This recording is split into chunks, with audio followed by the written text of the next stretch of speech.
Welcome to Transcendent. I'm Joe and I'm the dad. And I'm Raya, and I'm the daughter. Mom and I laugh a lot at how competitive we are, I bet. but I laugh more.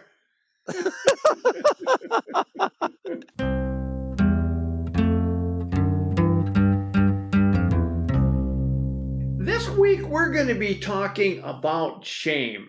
I attended a PFLAG meeting as we were going around the circle and bringing up concerns and ideas and suggestions and looking for tips and ideas. Someone brought up, how can I get rid of this shame that I have?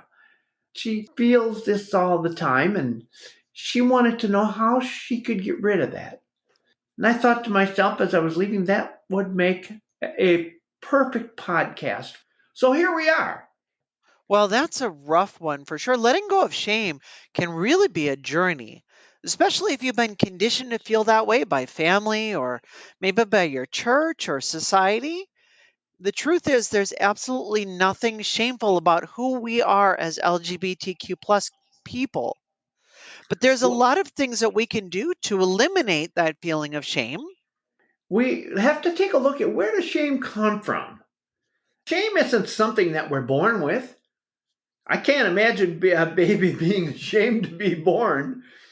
It's something that's learned through societal messages, maybe through families. A lot of times it can come through spiritual teaching, religious teachings. So ask yourself, who or what taught me to feel ashamed of my identity? Was I taught in church in my confirmation meetings or in my catechism classes if you grew up Catholic, or in my Bible classes if you grew up evangelical? And then ask yourself, are these beliefs factual or are they based in somebody else's opinions? When you grew up in a more liberal church. So for you, I don't think you experienced a lot of that like I see in the South. Well, yes. I mean, I actually have a lot of different church backgrounds because I originally started going to church at the Catholic Church with mom. And then when you came to faith, then we actually ended up going closer here to a local Lutheran church. And that's really where I got the bulk of my faith, was there. And I remember in those classes, they taught us we are sinners saved by grace. And so I joke that I sometimes will feel ashamed about how unashamed I feel because that was just how we were taught there. And I'm very grateful for that, that it didn't leave me with those feelings of inadequacy. It also taught me that if I have a big celebration, the best way to celebrate anything is to have a potluck in the church basement. Yes, isn't that true? But And I always thought they were the best because all of the old ladies in the church would bring their best dishes. So I always look forward to the potlucks. But we have to kind of take a look at, where does our shame come from? If we have those experiences and don't know what to do about them, what was it that shaped these feelings?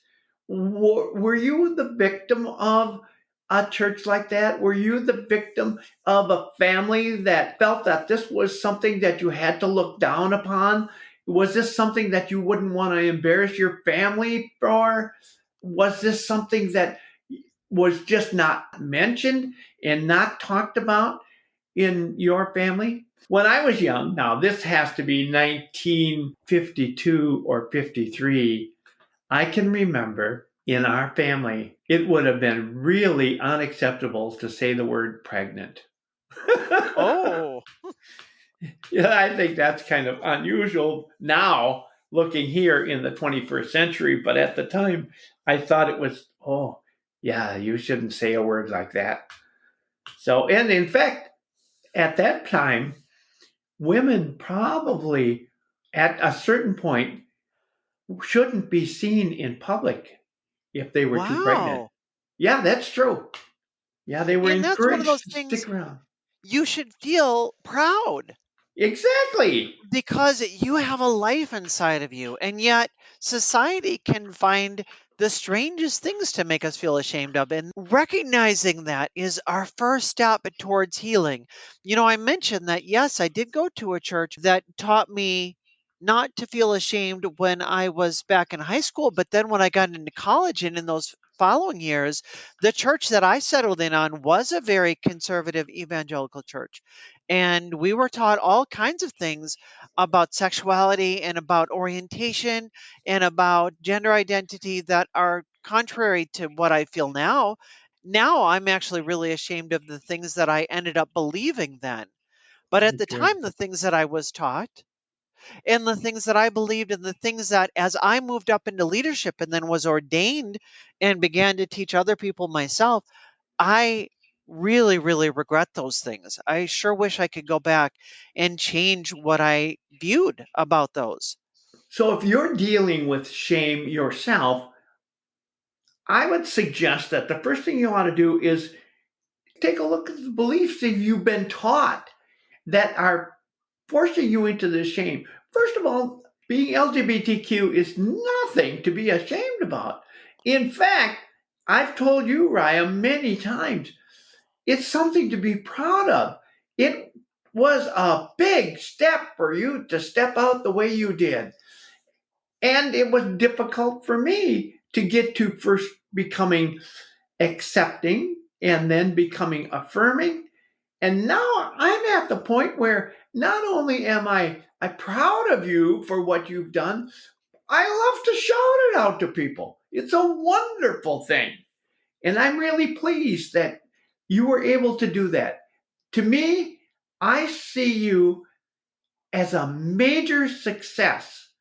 We like to define success many ways. Some people think it's because how much money they have. Some people think it's because you have raised yourself into some kind of status because you happen to be the mayor of the city or you happen to achieve a higher rank in your company or whatever it happens to be. But I see success is being your authentic self. That is a real success that you can be honestly and sincerely proud of. When you look at that and that helps you reframe your beliefs, you know that this isn't something to feel ashamed about. This is a true pride in who I am. I have made it. I am my authentic self. It's just like anything else where we believe something that's wrong. The way that you replace a wrong thought is by recognizing it and then by challenging it and then by replacing it with the correct thought. So when you find yourself repeating a harmful narrative that labels yourself as wrong or sinful, stop for a moment. And you can recognize that by looking for physical sensations. Maybe you're experiencing feelings of tightness in the chest or maybe nausea. Those are things that can point to that feeling of shame because sometimes you don't even realize that's what you're doing, or identify those emotional responses like you're feeling small, you want to hide, or you notice behavioral patterns like social withdrawal or perfectionism. Once you notice those things, then you can challenge those. You can explore a different viewpoint that is going to validate your identity as somebody that's a part of the LGBTQ plus community. You can recognize the scientific research on the naturalness of sexual and gender diversity. And you can look at some of the philosophical arguments for equality and human rights, things that we've talked about at length here. Our whole podcast library is a great place to start with that. Another thing you do is get away from all these people who are trying to make you feel ashamed. You don't need to hang around with those people. It's not necessary. And in fact, they are what we used to say in the 60s, a downer.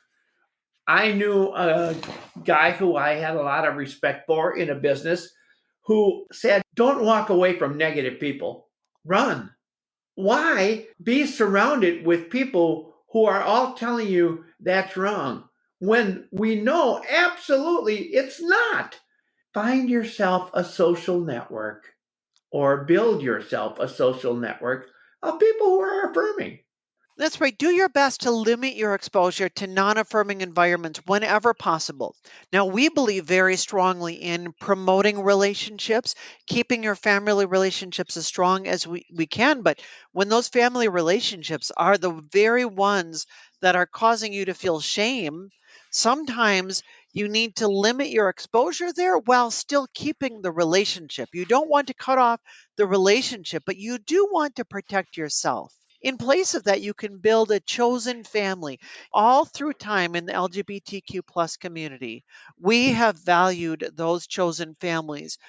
Going all the way back to one of the shows that I remember growing up was the Golden Girls. I didn't know this because I wasn't well connected with the LGBTQ plus community at the time. But The Golden Girls was actually a very, very highly watched show among the gay community. And part of that was because you would watch it and you would see these four older women that only two of them were related. And they had created their own family together. They were their own social structure. And as you watch them, you could imagine yourself in their shoes and you could find that shared community. Boy, finding that chosen family is so important for us. It's really critical. It's tough when you're all alone. You're out there on an island all by yourself, but you don't need to be. You are absolutely right. Surrounding yourself with people that are affirming does make a world of difference. And it really will remind you continually that you're just fine. There's absolutely nothing that you need to be ashamed of. Another thing that you can do is leverage the value of knowledge. We can educate ourselves. We can learn more about LGBTQ plus history and those pioneers who fought for our equality. We can find out about scientific and psychological affirmations of LGBTQ plus identities and how that shows that we are natural. We can consume affirming content. We can go out and search out books and podcasts, documentaries, social media accounts that celebrate LGBTQ plus experiences. We can go find gay or lesbian books that show people that are like you. We can find transgender narratives where the central character is a trans person and recognize that even though we may feel like, boy, there's nobody else like me, when we find those narratives of other people that are like ourselves, we can realize we're not alone. And that can counteract the shame that we have been fed from people that didn't have our best interests at heart. We can use that education to challenge the myths and the stereotypes that we've internalized. I don't want to sound too self promoting, but I will tell you, you already listened to this podcast. There are so many tips and ideas here. Just go back to the area that you can scroll down and you can see over 125 of these, each dealing with a different subject and a different idea. Find out what you might be able to learn about something. You'll be able to come back, listen to that, and share with others. Let other people know about some of the things that are on here that we might be able to explain to them as well, things that you haven't been able to communicate to them. We've got a I know. lot more great tips coming up right after this. I'm Monica Scarbin. I love listening to the Transcendent podcasts, probably because I've been a guest speaker. I've been listening to these podcasts for over 2 years now and have found them to be not only inspirational, but very informative and emotionally lifting to my spirits, especially when I'm not feeling very hot.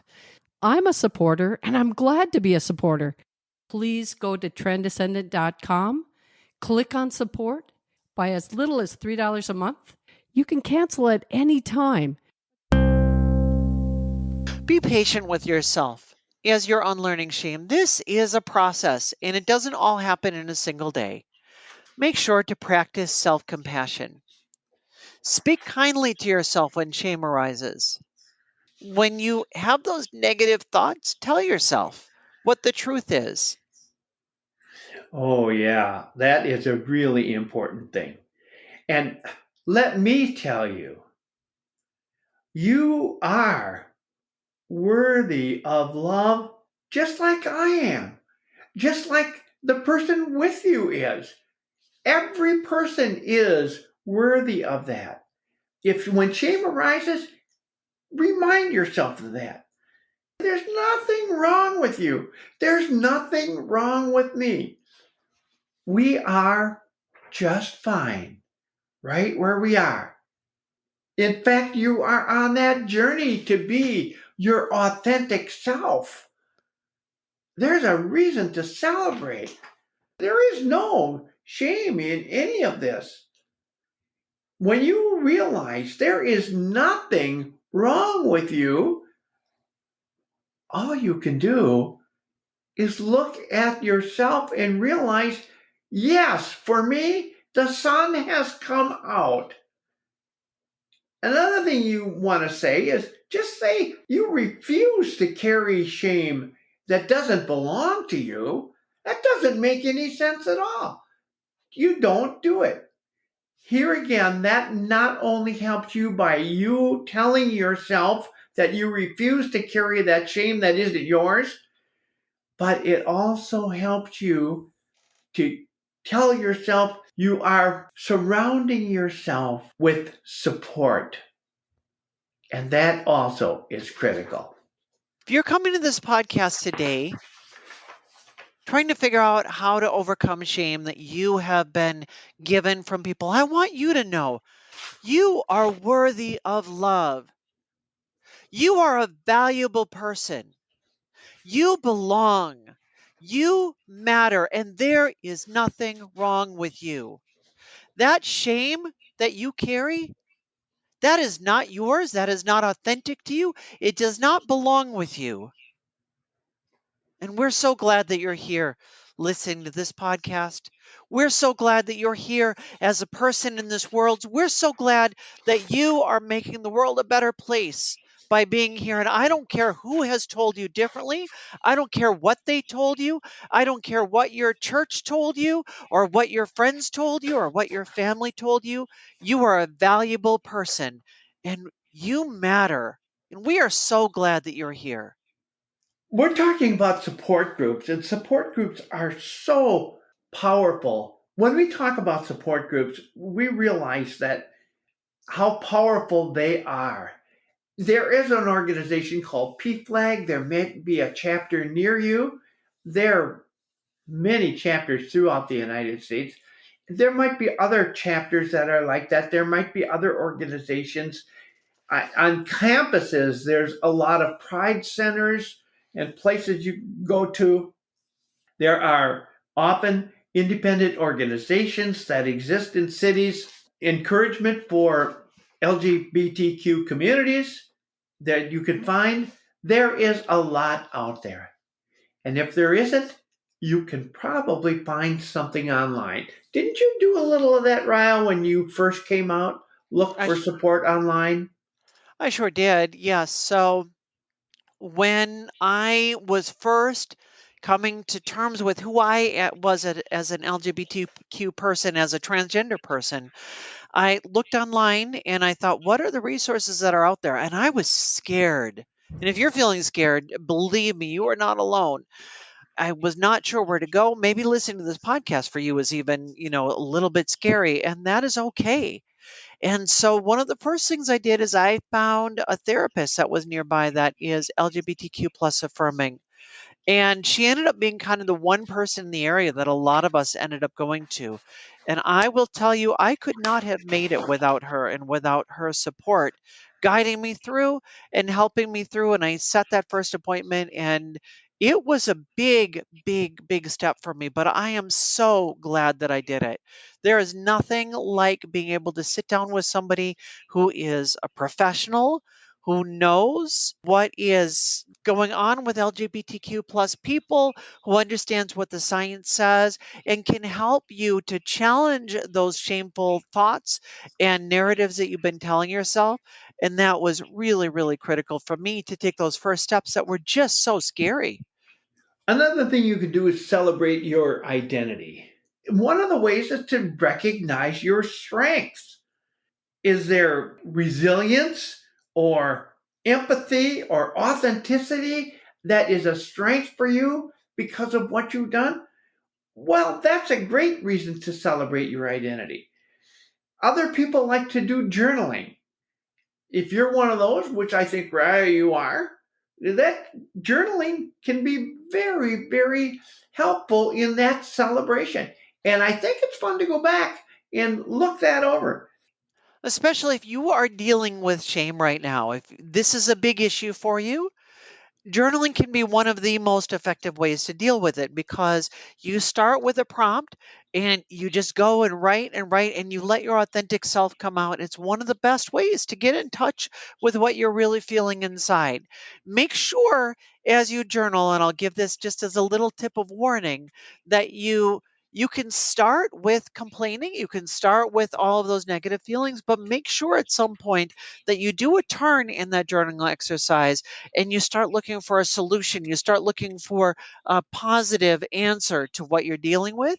And as you do that, as you force yourself to look for positive things and look for ways to counteract that shame, you will find that that journaling is one of the best things that you can do to recreate yourself and to figure out the most authentic you. Another thing you could do is attend pride events, volunteer for LGBTQ causes, create art that reflects your journey. Maybe you're a musician and you want to create a song. Maybe you're a writer. I can communicate with the outside world through something like this. And that's so powerful. And it's so wonderful. You can express yourself very well that way. My niece's husband, is that my husband-in-law? No, I don't know. What do you refer to your niece's husband as? Yeah, I don't know, a nephew-in-law. Uh, maybe. I'm I not don't know. sure. Anyway, he started writing poetry and he expresses himself so well in there. He surprised himself with what he had. You might find something like that. Some way to express yourself to others. Maybe it would be being part of community theater. I don't know what it would be. But those kinds of things also help. They help you celebrate your authentic identity. And that's wonderful as well. There are a lot of immediate coping strategies that you can use when you're feeling that shame come on you and you're trying to figure out what do I do right now in the moment. One of the ones that we've talked about here is a grounding technique, the 5, 4, 3, 2, 1 sensory exercise. Name 5 things that you can see, 4 things that you can touch or feel right now in the moment, 3 things that you can hear, 2 things that you can smell, Oh, I don't want to do that. and 1 thing that you can taste. There's something about getting outside of our heads because shame is always brought about by a story that we're telling ourselves in our heads. And when we ground ourselves in the present reality, there's something that gets us out of that story that brings us back into that present moment. And I think you'll be surprised at how well that can really work for you to get you out of that sense of shame. Remember this. You think that you can listen to this podcast and all these things are great ideas for you? Bingo, you're done. No more shame. I'm sorry to tell you that's probably not going to be the case. If you're dealing with shame right now, it's not something you're going to overcome by listening to a half hour podcast of Transcendent. But what you will get is ideas. You can come back to this, listen time and time again, pull something else out that you think might help you. Be patient with yourself as you work through it. Your identity is a gift, not a burden. I mean, what aspect of shame do you struggle with the most? With that, we're here to talk to you about it. Come back to this podcast anytime. Share with some of your friends, share with some of your support people. When they can understand why you're doing this and how you go through it, they can help you as well. All of that makes a difference. And as I said, we've got over 125 podcasts here. There might be something you're dealing with that we haven't mentioned in this podcast, but I can tell you, if you look through all 125, I think you'll find something. And the good news is, we got 125 more in the works. Is that right, Raya? That's right. If you're looking for some resources, one great one is you can always call the Trevor Project. They have an 800 number. What's a toll free number? It's 1 866 488 7386. You can call them at any time and you'll be connected with a Trevor counselor who is understanding of LGBTQ issues and is not going to judge you. Now, your conversation with them is anonymous. You can share as much or as little as you like. It's just there as a resource. Now, if they're ever backed up, you can try a calming exercise, focus on breathing. You can do, they call it box breathing. Inhale for 4 counts, hold for 4 counts, exhale for 4 counts, hold for 4 counts, and do it again. And that breathing can help you as you're waiting. Maybe you just want to get some feedback from us. You can write to us. We have an email inbox. We read every email. Transcendent@gmail.com. We would be happy to hear from you. If you hear any of our podcasts and you think someone might enjoy it, share this with a friend. That will help you in your relationship with them as well. We can be what you'd call a great conversation piece. And with that, we'll see you Monday.